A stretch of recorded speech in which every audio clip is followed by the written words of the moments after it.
Magandang araw mga kaibigan. Bigyan natin ngayon ng reaction opinion itong post ni Edwin Hamora tungkol sa post ng Vera Files. Sabi niya, humaygas. Ang Vera Files, hiyang-hiya ako sa mga pa-integrity nalalaman. Ha ha ha. So ito, isinare ni Edwin Hamora ang post ng Vera Files. Title ganito, Commentary. Integrity is not one of Chi's talents. We can make him know there is a price to pay. Okay. So medyo mabigat ito ha. Ano sinasabi? Wala daw sa mga maraming talento si Senator Chis Escudero. Kailang wala sa talento niya ang integrity. Ano bang meaning ng integrity? To me, integrity is uprightness of character. Yung pagkatao mo. Kaya, believe ako sa mga PMAers, yung motto nila, ito na anong tawag yung courage, loyalty, integrity. Importante, yung dangal, excuse me, a good name is better than riches. Mga ganon ang nakalagay sa Bible. So bakit naman itong commentary? Ni-research ko ano ba yung Vera Files commentary na sinasabi na wala sa talento ni Senator Chis Escudero ang pagiging matuwid. Ganon ba yun? Integrity, matuwid, righteousness, semala. Okay, ito.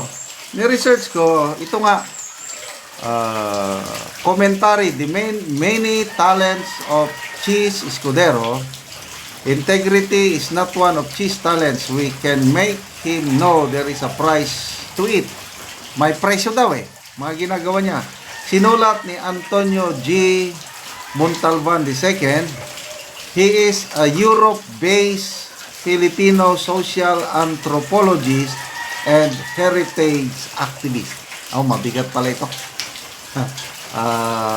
Imported. Nasa Europe ngayon. So, binasa ko itong article niya.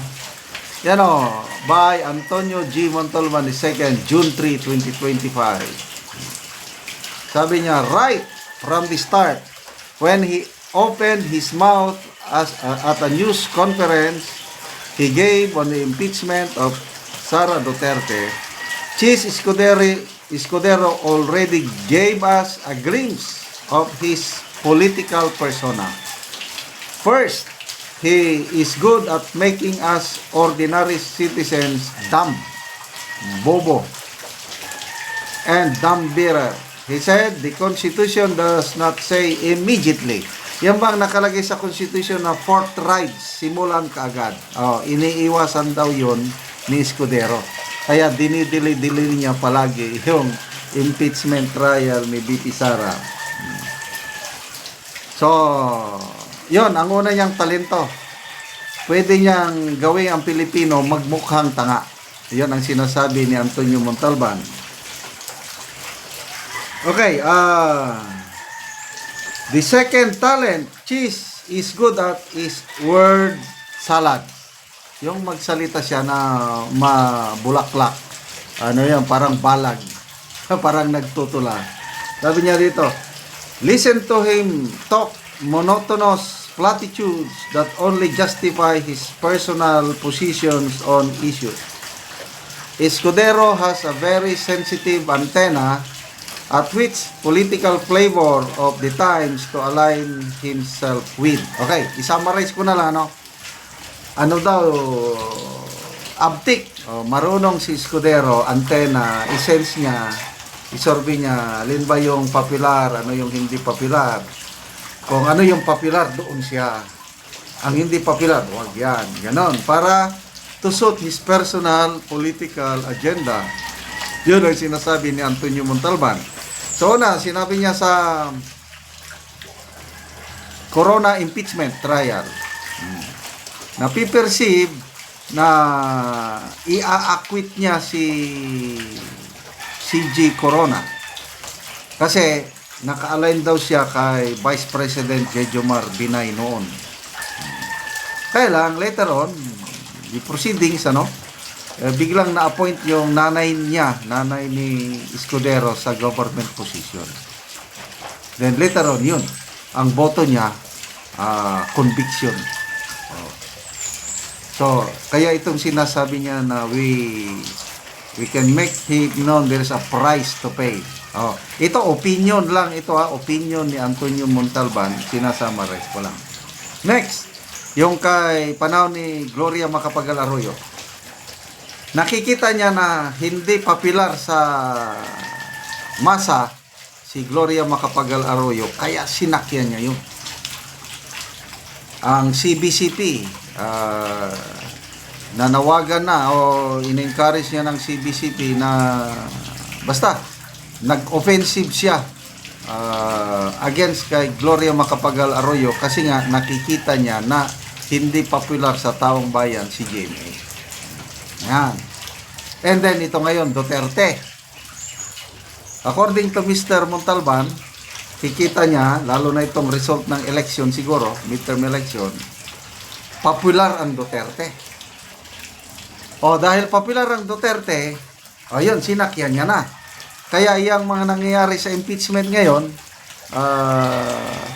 kung nadidiliman o hindi, according to Mr. Montalban, mga laro yan laro ni Chis Escudero kasi nga lumalabas na meron siyang mas mataas na ambisyon sa politika. So, to summarize, sabi ni Mr. Montalban, Escudero has, basahin ko dito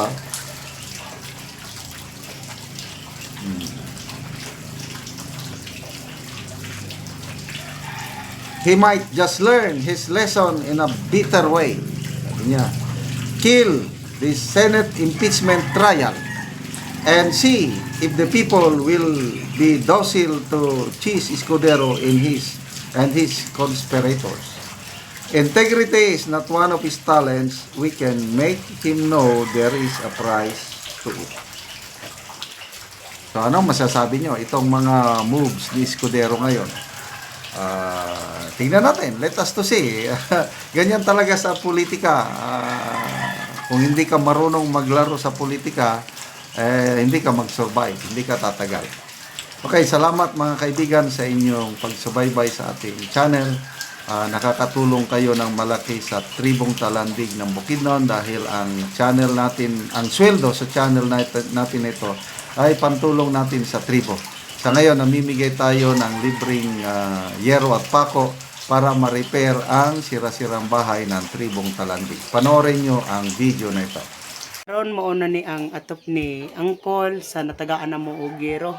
Mauna ni kadako sa buslot sa iyang balay. So karon abot na ang yero nga iyang atop nga gihatag sa iya pinagi sa tabang. So mga dagko na gid kaayo. Ang buslot sa iyang atop. O karon natagaan na gid si Angkol og yero. Makatop na gid siya karon.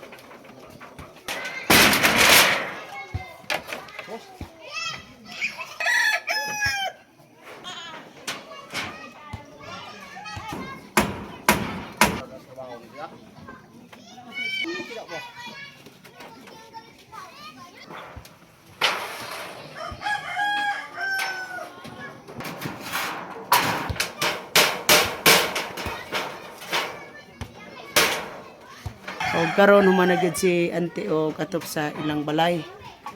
So, ante unsay mong ikasulti ante nga karon maayo na ang inyong atop. Salamat gyud sa Ginoo nga dili na gid mi ulanan. Oo. Naibasaw ko na yun. una-una salamat sa Ginoo sa ang tan-aw sa video sa YouTube nga nagtabang ta nga magpadayon ni nga tabang kay daghan pa nga nginahanglan. Oh, sige, ante, salamat.